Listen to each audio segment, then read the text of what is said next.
Student, GST के अंतर्गत आज के इस वीडियो में हम कंपोजिशन लेवी के बारे में चर्चा करेंगे। एज़ वी नो कि जीएसटी के अंतर्गत छोटे मध्यम प्रकार के सप्लायर को छूट प्रदान की गई है। जैसे कि हमने पढ़ा था कि 20 लाख रुपए तक की सेवा और 40 लाख रुपए तक की गुड्स की प्रोवाइडर को छूट दी गई है कि वो जीएसटी में अपना रजिस्ट्रेशन नहीं करा सकते हैं।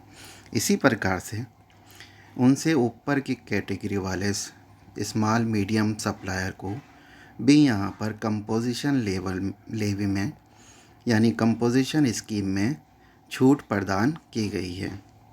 इस स्कीम को जो ऑप्ट कर सकते हैं उसमें दो कैटेगरी की गई है, एक थ्रेश होल्ड लिमिट के आधार पर और एक अदर कंडीशन दी गई हैं।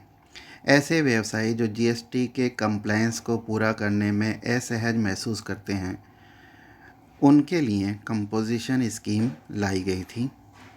धारा 10 के अंतर्गत एक registered person whose aggregate turnover in the preceding financial year did not exceed 1.5 crore और स्पेशल कैटेगरी में अगर 75 लाख रुपए से ज़्यादा नहीं हो तो वो इस स्कीम को ऑप्ट कर सकता है। अदर जो कंडीशन यहाँ पर जो स्पेशल कैटेगरी स्टेट्स हैं उसमें अरुणाचल प्रदेश, मणिपुर, मेघालय, मिज़ोरम, नागालैंड, सिक्किम और त्रिपुरा को शामिल किया गया है।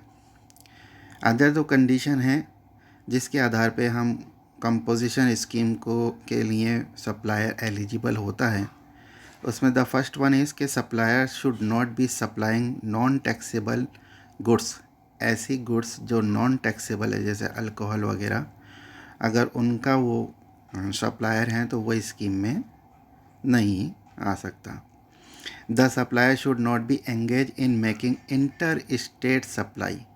कंपोजिशन स्कीम के लिए बहुत ज़रूरी है कि आपको राज्य के भीतर ही बिक्री करनी होगी। अगर आप इंटर स्टेट सप्लाई करते हो तो आप इसका फ़ायदा, इस स्कीम का फ़ायदा नहीं ले सकते। The supplier should not supply through an e commerce operator. Flipkart वगैरह जो इस तरीके से ई कॉमर्स ऑपरेटर हैं उसके थ्रू आप सप्लाई नहीं करते हो। The supplier should not be a casual taxable person, कभी कभी कोई सप्लाई करने वाला, और नॉन रेजिडेंट टैक्सेबल पर्सन, इस कैटेगरी में भी आप नहीं होना चाहिए। And the last one is के supplier can not be supplying जो नोटिफाइड गुड्स हैं जैसे कि ice cream and other edible ice whether और not containing cocoa, pan masala and tobacco and manufacturing tobacco substitute. इस तरीके की अगर आप नोटिफाइड गुड्स को अगर आप करते हैं, सप्लाई करते हैं तो भी इसके स्कीम में आप शामिल नहीं हो सकते। रेट ऑफ टैक्सेस अंदर कंपोजिशन स्कीम में रेट को कम रखा गया है। तो यहाँ पर अलग अलग कैटेगरी है। In case of A manufacture, अगर आप मैन्युफैक्चर हैं तो टोटल जो जीएसटी होगा वो 1% होगा, जिसमें CGST 0.5% और SGST UTGST जैसी भी स्थिति हो वो 0.5% होगा।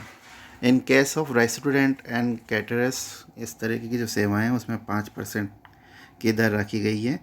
CGST के लिए 2.5% एंड SGST के लिए 2.5%।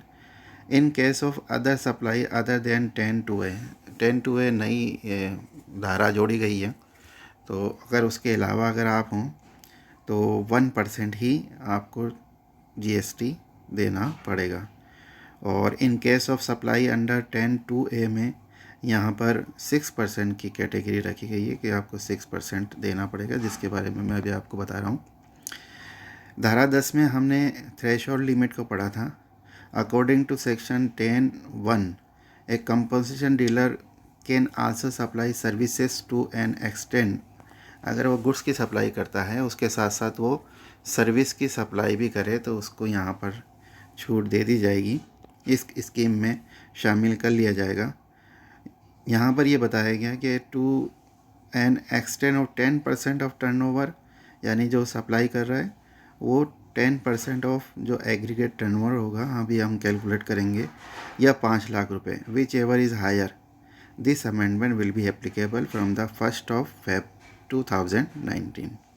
तो अगर कोई गुड्स की सप्लाई करता है, मैन्युफैक्चर है, और उसके बाद वो सप्लाई सर्विसेज भी देना चाहें तो वो दे सकता है। उसके एग्रीगेट टर्नओवर के 10% या 5 लाख रुपए, दोनों में से जो भी अधिक हो उसको ले लिया जाएगा। एक new provision for service provider, only service provider हैं उनके लिए लागू की गई है। तो according to section 10(2)(a) as per 32 GST Council meeting held on 10th Jan 2019, service provider can opt into the composition tax scheme, and the government has set the threshold turnover for service provider at rupees 50 lakh to be eligible for this scheme। तो service provider ही हैं तो वो 50 लाख रुपए तक अगर service provide करते हैं तो इस स्कीम का फ़ायदा उठा सकते हैं, जिनको 6% की दर से, यानी 3% CGST और 3% ही SGST देना पड़ेगा। एग्रीगेट टर्नओवर के बारे में यहाँ पर बार बार आया है, तो आपको एग्रीगेट टर्नओवर का समझना चाहिए कि इसका मीन क्या होता है। एग्रीगेट टर्नओवर में ऑल टैक्सेबल सप्लाई शामिल हैं, excluding the value of inward supply under RCM के अंतर्गत जो इनवर्ट सप्लाई होती है उसको छोड़ देना है, बाकी सारी टैक्सेबल सप्लाई शामिल हैं। एग्जम्प्टेड सप्लाई भी इसमें शामिल हैं। अगर आप एक्सपोर्ट करते हैं गुड्स और सर्विस और बोथ का, तो उसको भी शामिल किया जाएगा। Inter state sale of such person which are made by person having same PAN, यानी अगर उनकी इंटर स्टेट सेल है जो कि सेम पेन के अंतर्गत की गई है तो उसको भी शामिल कर लिया जाएगा। But does not include GST में चाहे CGST हो, SGST हो या UTGST हो, सारे GST इसमें शामिल नहीं है। इसी प्रकार से सेस को भी इसमें शामिल नहीं किया गया। And the value of exempt supply of service provided by way of extending deposit loan and advance, तो डिपॉजिट लोन एंड एडवांस के रूप में अगर सर्विसेज दी जा रही हैं उनके द्वारा, एंड उसके संबंध में जो कंसिडरेशन उनको मिलता है of which is represented by way of interest और discount shall not be included. तो इंटरेस्ट और डिस्काउंट के रूप में अगर उनको किसी प्रकार का कंसिडरेशन मिला है ऐसे सर्विस प्रोवाइडर को, तो उसको भी यहाँ पर एग्रीगेट टर्नओवर में शामिल नहीं किया जाएगा। एक छोटे से एग्जांपल से हम एग्रीगेट टर्नओवर किस प्रकार से डिटरमाइन किया जाएगा इसको समझेंगे। X limited is manufacturing concern in Indore in financial year 2019-20। Total value of supply including inward supply taxed under RCM basis are ₹1,52,40,000 रुपये। The breakup of supplies are as follows, supply इस प्रकार से हैं। Briefly explain whether X limited is eligible to opt for composition scheme in financial year 2020-21। तो पिछले जो गत वर्ष है उसके संबंध में इनको आपको सूचनाएं दी गई हैं। इसके आधार पे हम डिटरमाइन करेंगे कि उनका एग्रीगेट टर्नओवर कितना है, और फिर वो कंपोजिशन स्कीम के अंतर्गत दायरे में आते हैं अथवा नहीं, इसके बारे में जांच करेंगे। तो पर्टिकुलर्स दी गए हैं। Inter state supply made under forward charge, इसको शामिल किया जाता है एग्रीगेट टर्नओवर में। Inter state supply made which are GST at nil rate, ये भी शामिल किया जाता है। Inter state supply which are wholly exempted supply को भी शामिल किया जाता है। Value of exempt supply of services being interest earn on fix deposit with bank, तो ये एक प्रकार की जो सर्विस प्रोवाइडिंग की सेवा है जो कंसिडरेशन इंटरेस्ट के रूप में मिला है, तो इसको यहाँ पर एग्रीगेट टर्नओवर में शामिल नहीं किया जाता है। Value of inward supply on which tax payable under RCM, तो ये भी आपको बताया गया था कि RCM के अंतर्गत जो इनवर्ट सप्लाई है उसको एग्रीगेट टर्नओवर में शामिल नहीं किया जाएगा। हम इसके कंप्यूटेशन ऑफ एग्रीगेट टर्नओवर की गणना करेंगे। तो inter state supply made under forward charge, उसको शामिल किया गया है। Inter state supply which are GST at nil rate, उसको भी शामिल किया गया है। Inter state supply which are wholly exempt, तो एग्जम्प्टेड सप्लाई को भी शामिल किया जाता है। और जो इंटरेस्ट के रूप में जो हमें यहाँ पर इस सप्लायर को मिला है कंसीडरेशन उसको शामिल नहीं किया जाएगा, और आरसीएम के अंतर्गत जो इनवर्ट सप्लाई है उसने दी थी उसको भी शामिल नहीं किया जाएगा।